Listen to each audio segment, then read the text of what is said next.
Alright guys, welcome back to another video.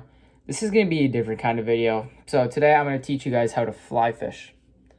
So, depends on your area, saltwater, freshwater. I live in northern Ontario, so I got in on Superior, so I have like creeks and streams around me, salmon, trout. So what I use usually would be naturally like the things that we have around here, mayflies, ants, dragonflies, so stuff like this, if you guys can see that. But depends, saltwater, or even if you go for bass and pike, you might want to use something like this, a woolly bug. But enough of that. I'll teach you guys how to fly fish. So first, obviously, you're going to need a fly rod reel. I have this nice one, like around $160 one off of Amazon. I did break my $400 Fenwick one, so I'm gonna have to use this one for now.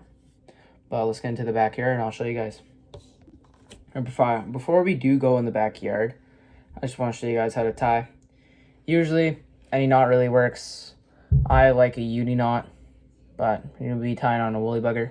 But also, you want to go nice, plain and simple. It's not really, unless you're going for a big Chinook or a coho or steelhead or brown trout, whatever. Depends what you're in your area. I usually just go for a fisherman's yacht, usually because I didn't really go for king salmon that much. Usually pink salmon and little rainbows, and creek chub. But it's salmon season right now, and I'm going to be posting some salmon videos, but fisherman's knot. Just like that.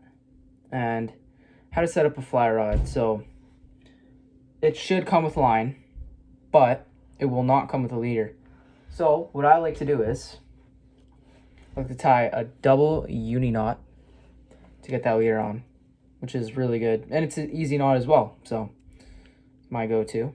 But we have this woolly bugger tied on. Let's get outside. All right guys, we just made it to the backyard. I am going to be using this little woolly bugger, show you guys how to do it.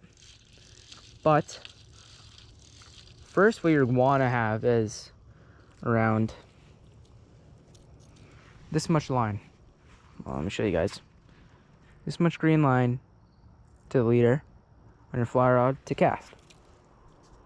Now, first step, pull out the line to about this much. Let it sit.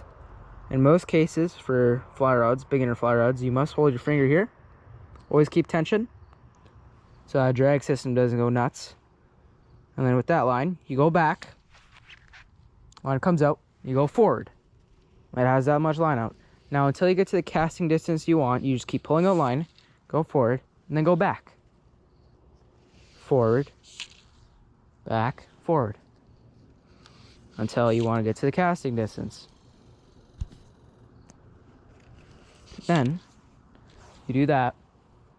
Usually what I do whenever I go for bass, if most of you guys are doing that, usually trout I go for and bass, but what I like to do is I like to go back and forth multiple times, smacking the water with my fly just to gain some attraction.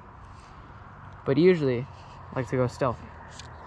One thing about fly fishing is you always must watch your surroundings. Like, see if there's any trees behind you. There's a mat there, I don't want to hook that, obviously.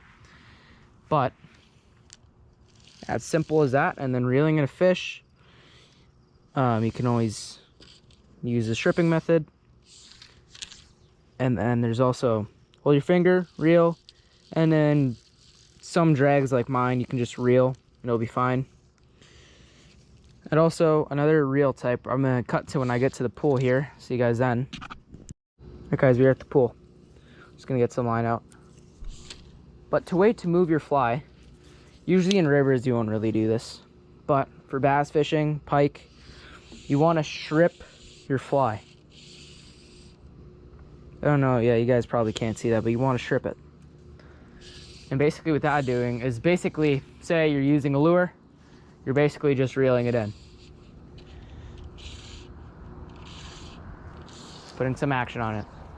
But, follow the ways. That is how you fly fish. Hope you guys enjoyed. Have a nice one.